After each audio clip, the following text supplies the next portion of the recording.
Wenn Koriander für dich nur nach Seife schmeckt, ist das genetisch bedingt und dieses Video ist dann wohl nichts für dich. Aber bevor du gehst, baller mir noch unbedingt einen saftigen Hasskommentar zu Koriander rein. Aber sei bitte kreativ dabei. Hau ab mit deinem Seifenkraut, habe ich schon 1000-mal gehört. Ich will wirklich wissen, wie tief dein Korianderhass geht. Falls du aber Koriander liebst, dann musst du entscheiden, ob du die Zutaten in den Mixer mit selbstgemachter Hähnchenbrühe oder eher mit einem Hühnerbrühewürfel verfeinerst. Ob du Hähnchenbrühe ohne oder mit viel Glutamat nimmst, musst du selber wissen. Ich mag's mit Glutamat.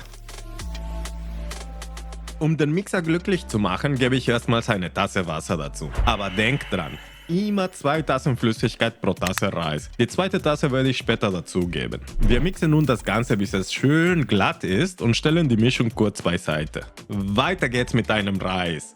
Erhitze 2 Esslöffel Öl in einem Topf bei mittlerer Hitze und sobald das Öl heiß ist, kommt eine Tasse Reis dazu und hier gebe ich gerne eine gute Prise Salz mit rein. Rühre den Reis gut durch und lass ihn bei mittlerer Hitze anschwitzen, bis du ein leicht nussiges Aroma wahrnimmst. Die Körner glänzen und leicht goldbraun werden. Jetzt vorsichtig die Koriandermischung aus dem Mixer einfüllen, dann die zweite Tasse Wasser in den Mixer geben, damit der ganze Rest mitkommt und ab damit in den Topf. Einmal gut umrühren und warten, bis das Wasser blubbert, dann Deckel drauf und die Hitze auf ein Minimum runterdrehen.